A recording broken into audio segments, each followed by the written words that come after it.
Alright, ladies and gentlemen, this is going to be our next video on evolution. We're going to look at who influenced Charles Darwin. So let's get started on our next video. So the question that I'm going to pose for you right now is, how do structures like this form? So here's a picture of Sedona, Arizona. And these are actually all pictures that I've taken through some of my travels out west. Here we have a picture of Grand Canyon National Park. This is a slot canyon in Moab. And then over here we have another slot canyon in Zion National Park. Well, how did structures like this form? And how long does it take for structures like this to form? And Lyell is a scientist that we're going to look at, and he proposed that gradual geological processes have shaped the Earth's surface, inferring that the Earth must be far older than most people believed. Now, Lyell is a scientist who really makes Darwin question how old the Earth really is, and really influences his evolutionary thought process. So what we're going to do is go into the scientists and the individuals who really influenced Darwin, and we're going to go through and look at them in more detail. Charles Darwin is influenced mainly by a few of these people that we've gone through and talked about. Now, Lamarck went through and he proposed the idea of inheritance of acquired characteristics. And we'll look at this in a little bit more detail, but this thought process initially sparked the idea of evolution in the scientific community, but it was shown to actually be wrong, and natural selection was proven to be correct. Now, Lyell went through and proposed that geological features of the Earth are much older than previously thought, which went through and proposed that the world is much older than people initially thought. Now, Malthus was actually an economist, and he proposed the idea that resources and population size are related. And this went through and made Charles Darwin think about resources, especially when going through and talking about human and predator-prey populations. Now, lastly, Darwin was influenced by his grandfather, Aramis Darwin, and he fostered the idea initially in Darwin's mind and inspired him to go through and complete this scientific journey that eventually led to the origin of species. So if we look at Charles Darwin's family, well, his father is Robert Darwin and his mother is Emma Darwin. Now, they go through and they give birth to Charles. And Charles, on his mother's side, well, they're actually from the famous Wedgwood family. And the Wedgwood family was a really wealthy, famous family for creating pottery. They were the Wedgwood and Sons Pottery Company. And on Darwin's father's side, we have Aramis Darwin, who was also another famous scholar. Now, Aramis was a naturalist and formulated the first theories of evolution in a book called Zoonomia, or in another book that he went through and completed. This was the Law of Organic Life. Now, Aramis did not come up with the idea of natural selection. That is something that Darwin came up with on his own. However, he discusses all of these theories that he had with Charles when Charles was a child, and this really solidified the thought process in which would become the origin of species.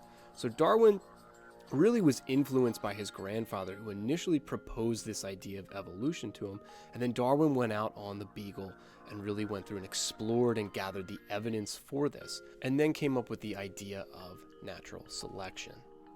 Now, if we look at Lamarck went through and he was a French naturalist, and he was one of the first scientists to propose that species change over time. So again, we're going back to our giraffes. How did the giraffes get their long necks? Well, Lamarck is going to say inheritance of acquired characteristics, and he's going to say the traits of an organism develop during its own lifetime and cannot be passed on to the offspring.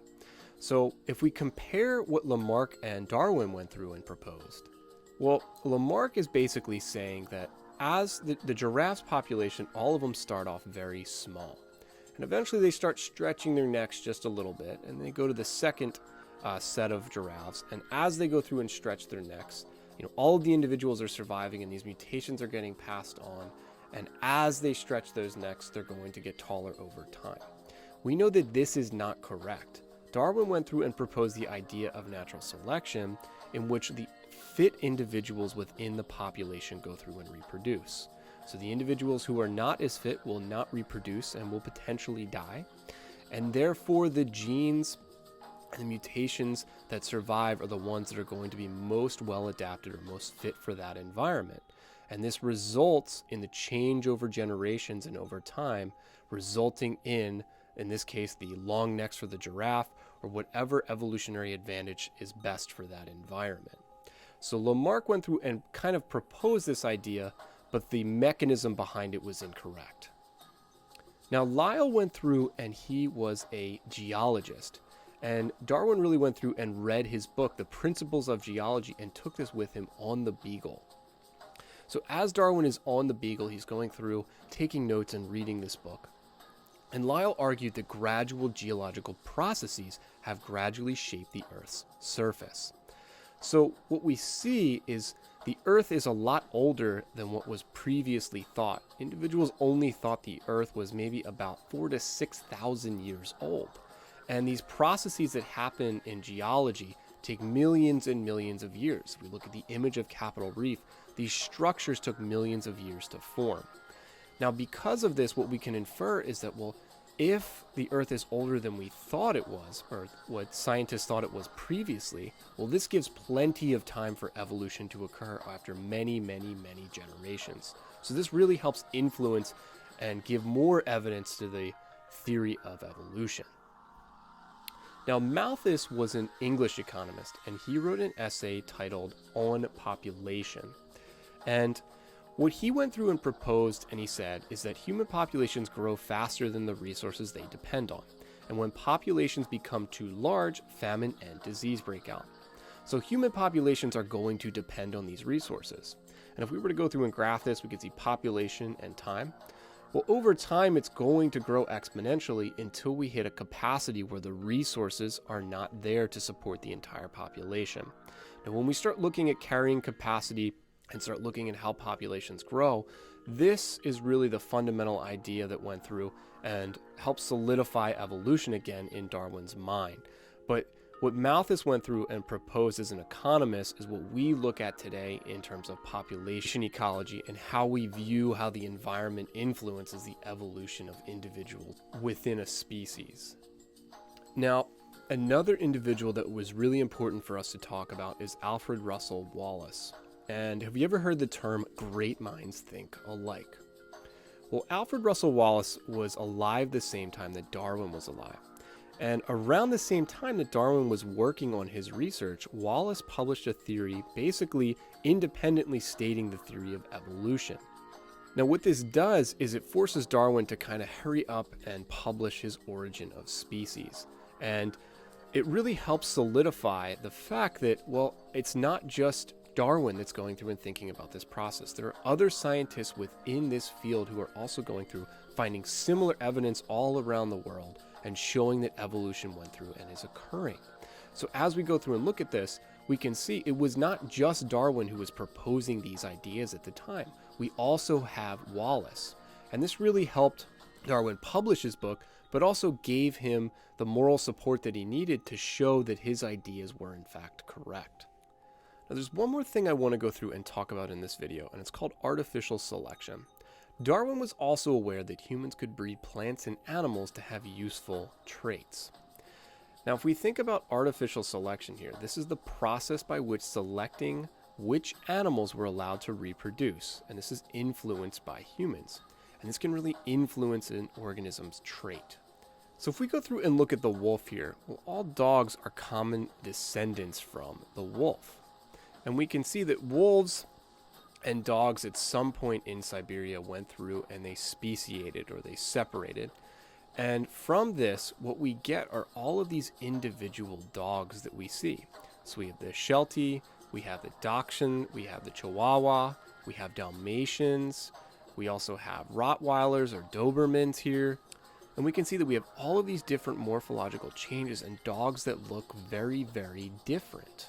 Now, as we look at this, what we see is each of these dogs has been bred for a specific purpose. Now, Shelties were originally bred as herding dogs and small enough dogs that could be carried on horseback. Now, Dobermans, it's unclear as to what their original purpose, but it's generally thought that Dobermans were first bred in the 1880s by Carl Friedrich Lewis, and he was in Germany. And he was a tax collector, and he wanted to go through and breed dogs that would be ideal for protecting him. So he went through and bred these very, very tall, heavy-footed, muscular dogs. Now, Dalmatians were originally bred as a war dog, but then they turned into mascot and shepherd dogs. And then they were eventually used as vermin, hound dogs, and kind of guard dogs, especially in circuses and firehouses. So what we can see with artificial selection is humans can kind of be like the environment, and they can artificially select for it. They can put pressure on certain traits, pick and choose specific animals that go through and breed with other specific animals that exhibit these traits. This occurs in both plants and animals.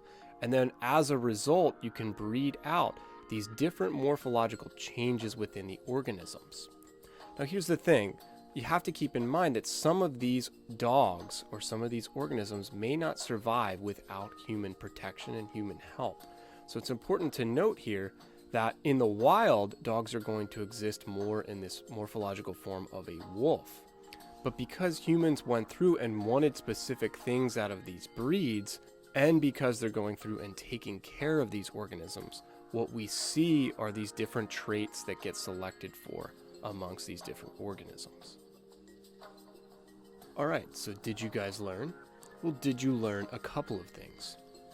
Did you guys learn in detail of how Charles Darwin was influenced? Did you guys learn again in more detail about the people who went through and influenced him and the scientific discoveries that they made? And then did you guys learn about the process of artificial selection? This is going to be the end of the video. I will see you all in class tomorrow.